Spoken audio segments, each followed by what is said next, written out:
But Steve, I hear you say, there is too much stuff. How do I decide what's important? It's all important in some way.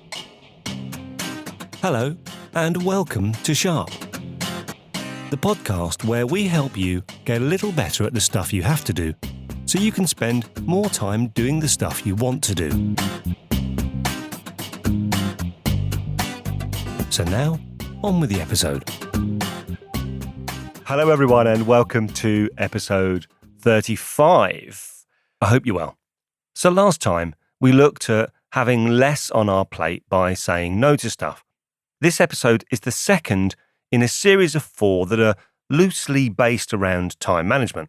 Over the next 3 episodes, I'm going to share with you the key parts of my trusted method of managing my time and activities. And you can use this process to manage your day job, your personal life, anything which might involve having a load of stuff and getting control of that stuff. Right now, we're only a few seconds in, and I'm already feeling like I've not been entirely honest with you. In this episode, I've already used the phrase time management. I might even have used it in the title. I don't know yet. Note to self, decide on a title. Time management is the wrong phrase, because you can't manage time, you can't stop time, and your working day is not an 8-hour or 12-hour container to fill with jobs. If we're making the jobs fit the time, then we're doing life the wrong way round. This is about life. It's about being in control and making clear, intentional choices. So, to paraphrase Jim Rohn, you can run the day instead of the day running you. The trick is to stop trying to manage the time and start managing what you pay attention to. Now, these episodes are going to be interactive. That sounds fancy, doesn't it? It's not fancy. By interactive, what I mean is that you'll need to do some stuff. Why should I do all the work? But don't worry, it's good stuff, I promise. The way it works is I'll tell you a thing, and then you pause it, and then you do a thing, and so on. Now, you don't have to do that. You can just listen to it if you want to. It's up to you, really. But if you are going to do the interactive bit, you'll need some paper and a writing implement of your choice. And of course, there'll be stuff to help you in the show notes. So, come on, let's literally stop wasting time.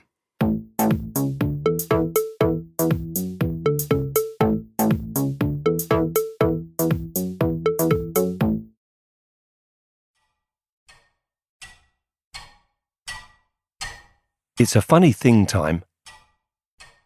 Coming up, there will be a minute. And this minute has never happened before. And it's never going to happen again.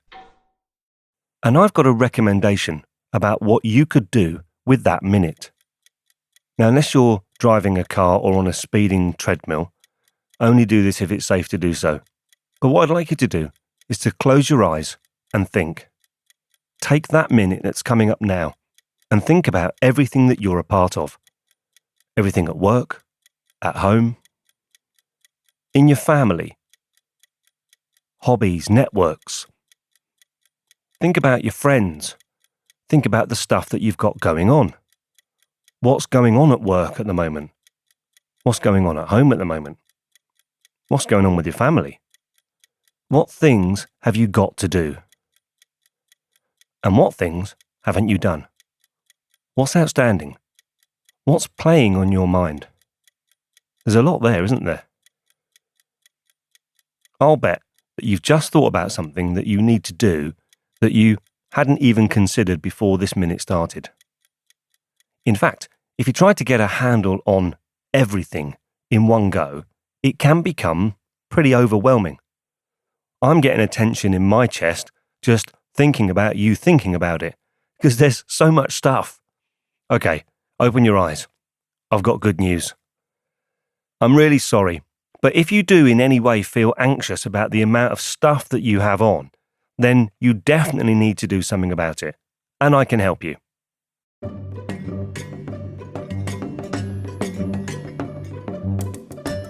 You see, I don't think that anxiety comes from the amount of stuff. I think the anxiety comes from a panic that we haven't done something that we think we should have. And that panic usually comes at 2 o'clock in the morning when something jumps out of our brain, wakes us up, and then we spend the next hour or two trying to not think about that thing. My view is that you can only ever actually do one thing. You can think about the past, but you can't do the past. It's already done. And you can think about the future, but again, you can't do the future because it hasn't happened yet.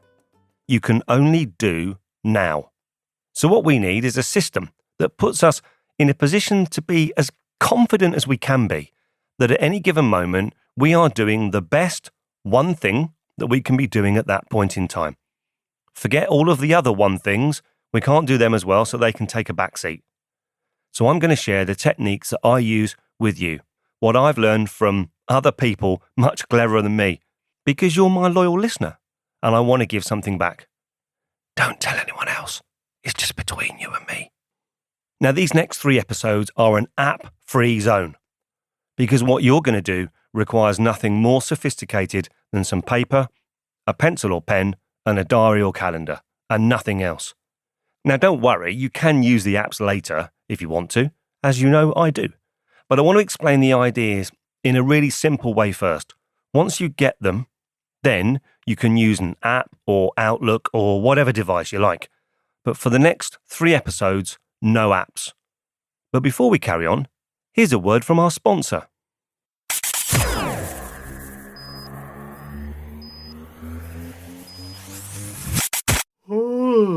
What's the matter? Day running away with you? Not enough hours in the day? Not getting everything done? Then you need Tokaroo, the time management app from Jam Tomorrow Apps Incorporated. Tokaroo helps you get more stuff done by playing you an inspirational time management quote every hour on the hour. Don't put off till tomorrow what you can do today. Simply install Tokaroo on your phone or device, and then every hour you'll be inspired to work even harder. Fail to prepare and prepare to fail. Tokaroo will keep you focused, driven, and motivated to smash that to-do list every day, every hour, on the hour. Time is money. So don't delay. Install Tokaroo today. Available on Android, Apple, BlackBerry, and Rhubarb formats. Tokaroo is completely free and then only $14.99 a month after the first month. Tokaroo will require access to all your files and data and will not be able to be uninstalled once downloaded. See www.www.com for more details. Tokaroo. Get that stuff done.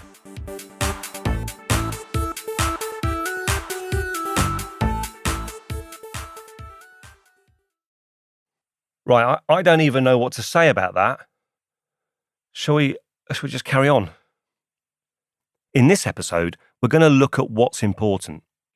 But Steve, I hear you say, there is too much stuff. How do I decide what's important? It's all important in some way. Here's an example.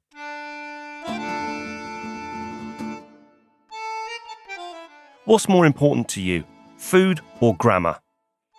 Now, they're 2 completely different things, aren't they? But if you got an invitation to an all-day meeting and food was very important to you, then your decision to say yes or no may be based entirely on whether there's lunch.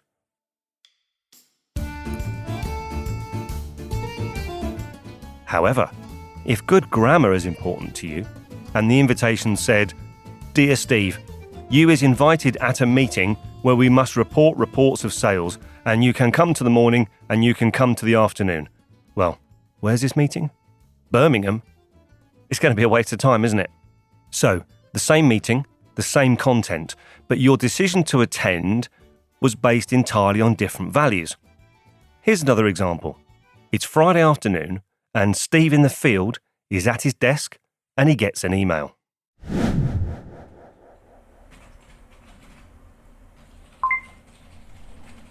What's this? Jane in marketing. Right, let's have a look. Dear Steve, I have to report to the board at 9 a.m. on Monday on this week's cabbage sales figures. I know it's short notice, but can you upload your vegetable spreadsheet to the shared portal and filter it all alphabetically by 4 p.m. so I can spend my last hour getting my numbers for Monday morning. I've got an appointment, brackets, date, at 5:30, which I really don't want to miss, so I'd massively appreciate your help. Kiss, kiss, Jane. Oh, thanks, Jane. What is it? It's 3:25. I really wanted to spend my last hour clearing my emails so I'm ready for the meeting on Monday myself. What shall I do? Well, I could pretend I didn't read it. Oh, damn, she's put a read receipt on it. Oh well, I'll phone Lisa and tell her I'm going to be home late. And there's a lot going on there. In terms of importance, he is juggling the importance of supporting a colleague with the importance of clearing his own outstanding emails. And he's decided that he wants to do both.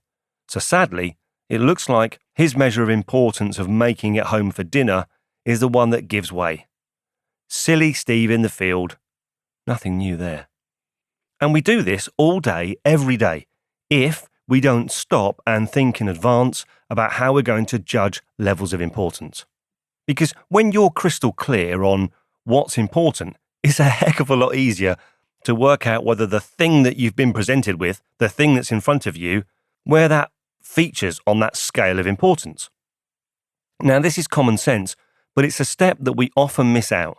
So, I'll say it again. You can only work out if something is important if you've already taken the time to decide how you're going to measure levels of importance.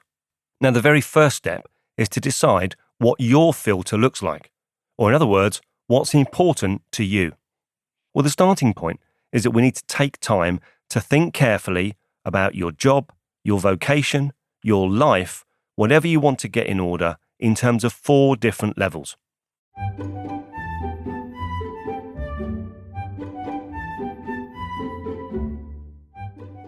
Now, David Allen, in Getting Things Done, calls these horizons, and he has 6. But it's not a competition, Dave. 4's enough for me. Notice how I said that like I was putting myself on a par with David Allen. I wish. The truth is, if I'm honest, I really struggled with 6, so I use 4. And my 4 levels are: Level 1, what's the point? Level 2, what are the areas? Level 3, what's the stuff? Level 4, what do I do now? This last level we'll cover in the next 2 episodes, so for the rest of this episode, we're going to look at levels 1 to 3. Now, you can use these levels to look at anything: your job, you as a parent, your hobbies, life, anything. So let's have a look at each one.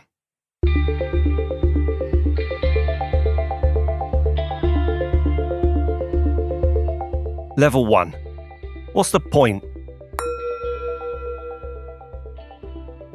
So if you're looking at your job, what's the point of your job? What's its purpose?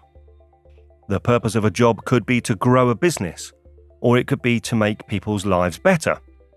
If you run a retail business selling wallpaper, then the purpose could be to help people make their homes look nicer. Even if you really don't like your job and you think that it doesn't give you any sense of purpose, there is one that we can all relate to, and that's the purpose of paying the bills. So, take some time to think about whatever you're considering and try and come up with 2 or 3 reasons. So if you're looking at a job, 2 or 3 reasons why that role exists. If you're looking at a vocation, what is the point of that vocation? What difference does it make? If you're considering this in terms of maintaining a property, why are you maintaining that property? Is it to increase the value of it or to show it off? Because that's okay. We all like to put on a show sometimes. I show off in front of a microphone. So if you're doing this interactively, pause now, spend some time considering your what is the point, and then come back for the rest.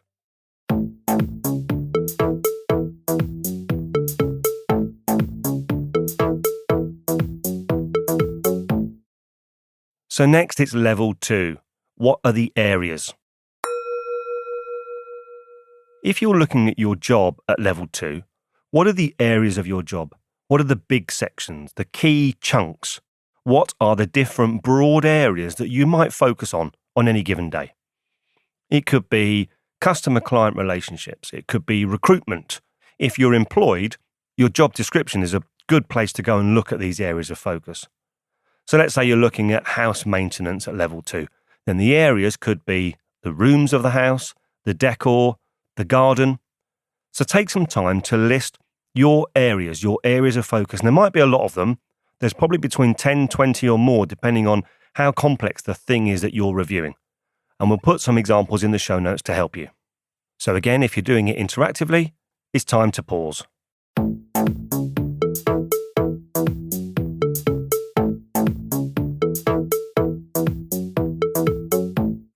Okay, so far we've looked at level 1, purpose, what's the point? Level 2, we've looked at the areas of focus. Next, we're going to look at level 3. The activities, the detail, the stuff that fills our day, the things that happen. So, grab some paper. You may need a few sheets, but don't overdo it. After all, think of the trees. Use both sides, please, and list all of your activities. Everything from projects to presentations to reading reports. If you're a photographer, this is things like actually taking the photos, cleaning your equipment, invoicing the client. If you're maintaining a home, this is vacuuming the floor, changing the bedclothes, painting the fence. You get the idea. If you're reviewing your personal life, this is things like hobbies you have, fixing the car, gardening, meeting with friends and so on. All you want to do at this point is get all the activities on paper. There's no order, no groups, you can spell it badly. For now, it really doesn't matter, just get it all out. And then, when you think you've got it all out, go and have a cup of tea, then come back and reread the list and then write 10 more things. And keep doing that until your brain is empty. Okay? Go!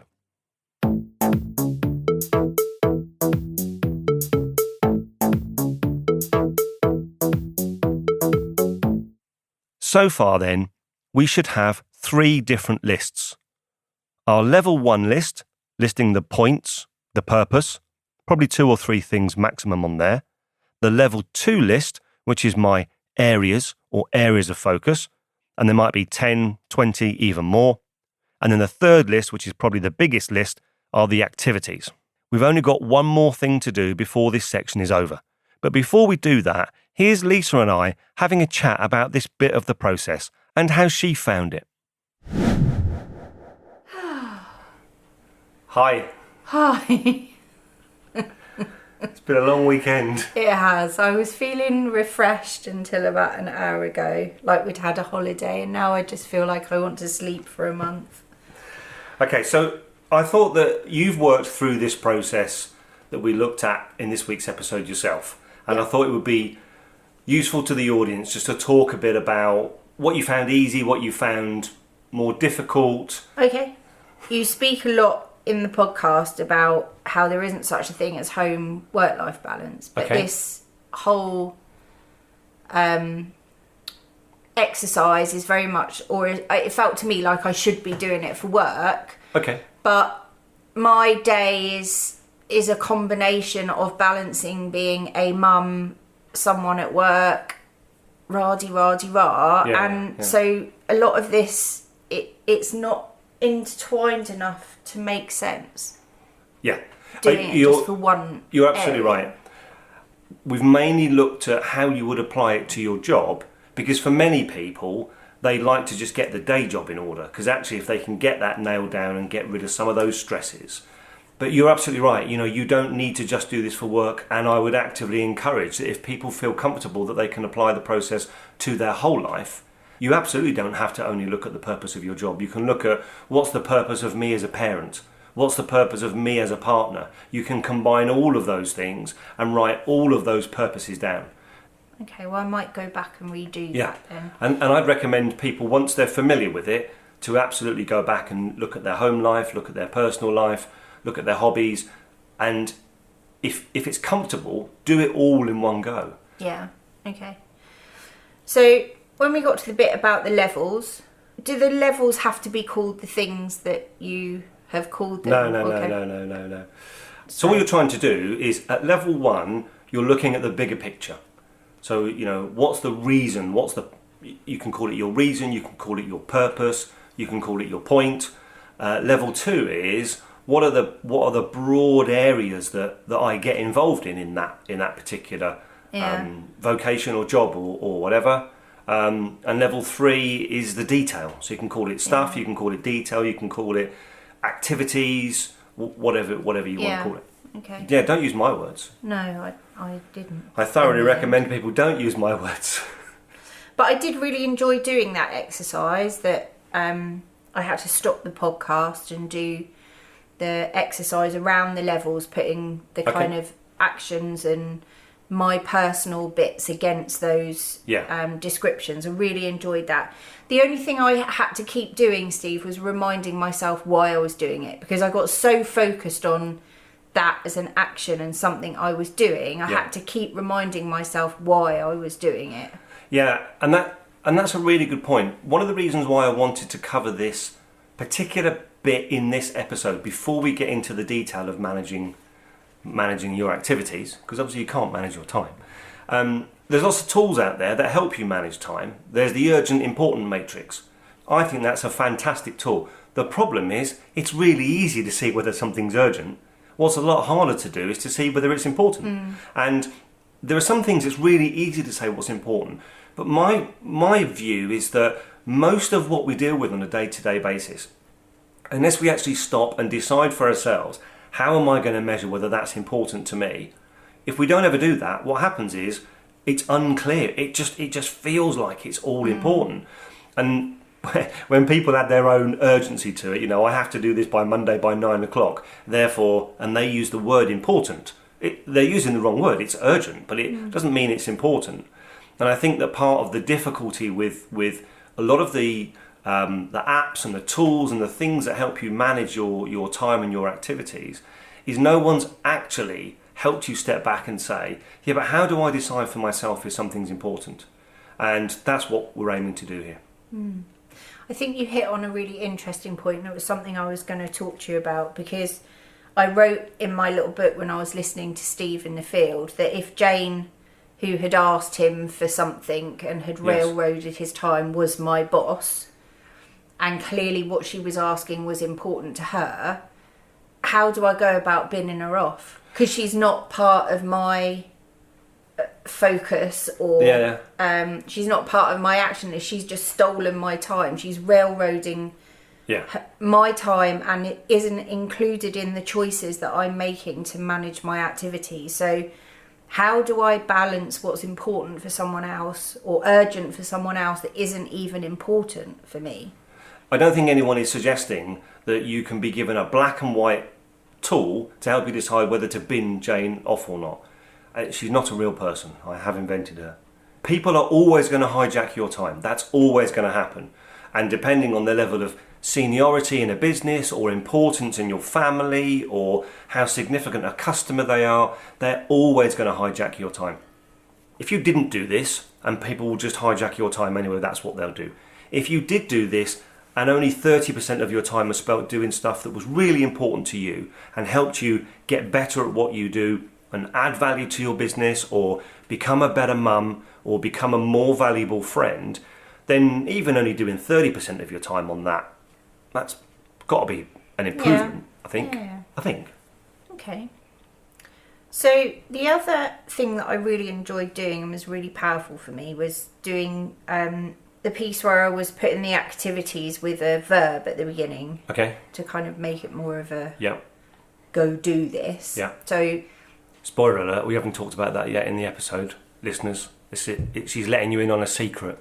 But the other thing that I think might be useful to talk about is when you just tipped on chunking things out into areas of focus and then the actions, but you spoke about force multipliers, so things that could actually take care of other things at the same time. Yeah, absolutely. In terms of the mechanics of the process, what tip would you give our listeners? I think it would be really useful if you listen to the episode and then go back and actually do it interactively. Listen to it all, then get your bits of paper, your pen, and sit down quietly when you've got the time to actually pause, do the activity, and then it will all start to slot in and make sense. Okay, that's really helpful. And I think this is useful because, you know, this is potentially a really complicated process. And as I said, it's something I've learned over many years, and condensing it down into a 30-minute podcast episode is quite tricky. I think for me, the most important point you've made there is this is not just about your job. I've used the job as a way of explaining what the process is, trying to keep it really simple so people can understand what we're getting at. But actually, you can apply this process to your whole life if you want to, and I'd actively encourage people doing that. Well, Lisa, thank you very much once again for Kitchen Table Talk. We normally say something funny at the end. I'm not sure I've got the energy. I'm a bit tired as well. Okay, let's just laugh and I'll fade out. Bye-bye. Bye.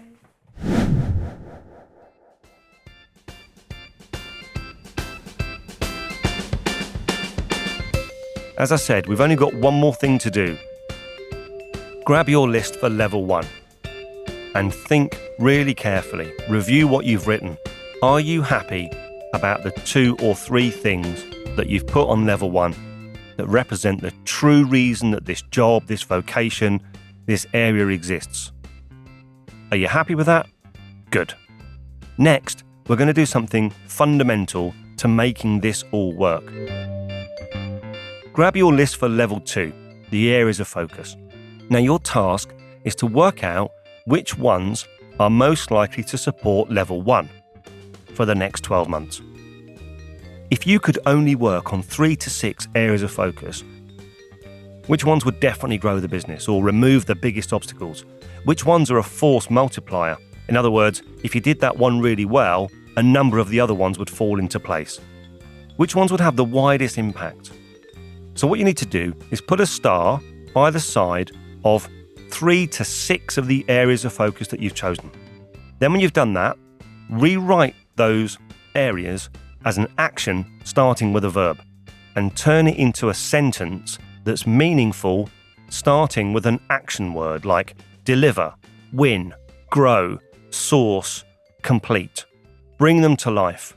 So for example, if one area was staff development, rewrite it with a verb in front to make it an action. Something like, develop my staff to a remarkable standard. And write those sentences out in bold.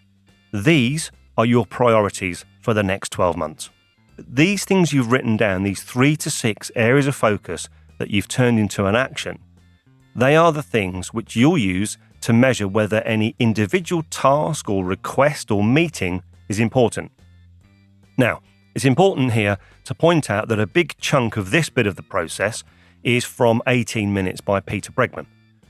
I've talked about it before. It is a fantastic piece of work. I really do recommend you go and get it. And it's one that we'll refer to and recommend over the next couple of episodes too. Bregman recommends spending 95% of your time working on these areas. Now, I've got to say, I've never got close to that level. But if you spend, say, 30% of your working day only working on things that will make you better at what you do, that will improve your progress towards your purpose or the point of your job, then that's got to be better than spending all day reading emails, isn't it? Now, you're going to have to still go to meetings that aren't important. You're going to have to do things that don't support these areas of focus. But now you can make a choice, and you're making an informed choice. You're taking the time to create your filter to decide what's important. Sometimes it means we're going to have to take tough decisions about things that are less important. But in life, we've got to make tough decisions anyway, haven't we, sometimes? And surely it's better to make a tough decision from an informed position than from a position of ignorance. Remember Steve in the field at 3:25 on a Friday? How much better off would he have been if he'd have decided that Friday night dinner was a priority for him because his relationship with his partner is surely much more important than his relationship with his colleague? Or even better, what if he could give Jane the numbers ahead of time because he's realised already that it's a priority for the business and not just to make Jane's life easier?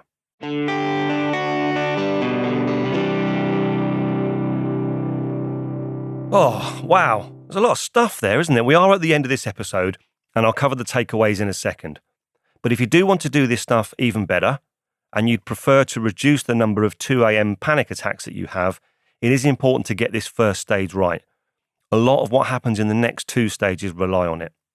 If you're unsure if you've done it properly, or if you've got any questions, please feel free to contact me either on the contact page on the website, which is sharppodcast.com, or you can message me on Twitter, Instagram, and Facebook at Sharp Podcast.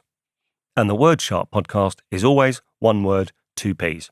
So now, here are the takeaways. Grab some paper and a pen. Think about what is the point of your job, your vocation, or the area that you're reviewing. Write down 2 or 3 answers to that question. What is the point? This is level 1. What are the areas that you engage in? Your areas of focus. Write them down. You might have between 10 to 30. This is level 2. Think about the stuff you do. If you're considering your job, what are the tasks that fill your day?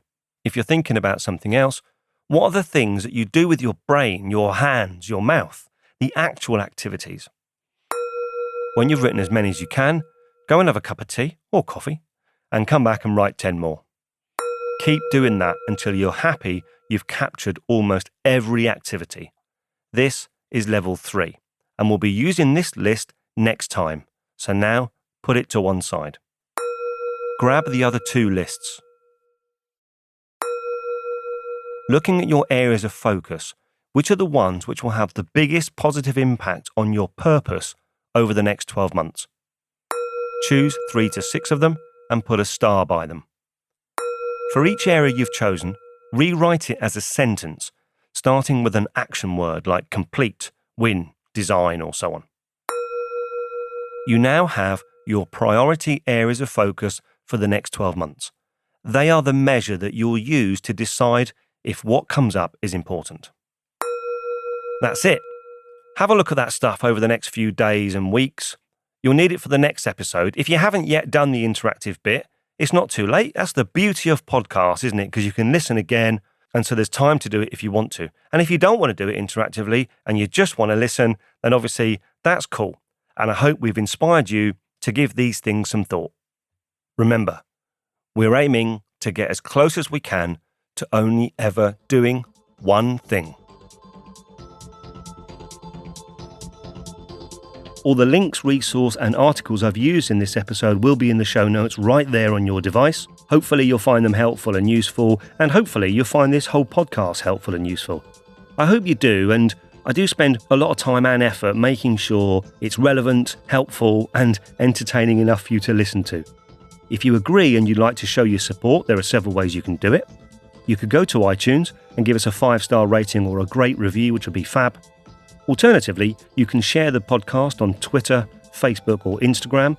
We are at Sharp Podcast, one word, 2 Ps, or you could even show someone how to subscribe on their phone or their device. And finally, on the website, sharppodcast.com, you can leave feedback, subscribe, or go and listen to the archive episodes. I'm off. I hope you're able to find one thing before our next episode that you can do, which will help you get better. And remember, don't waste time comparing yourself to anyone else. The only person you should try to be any better than is the person that you were yesterday. Bye-bye.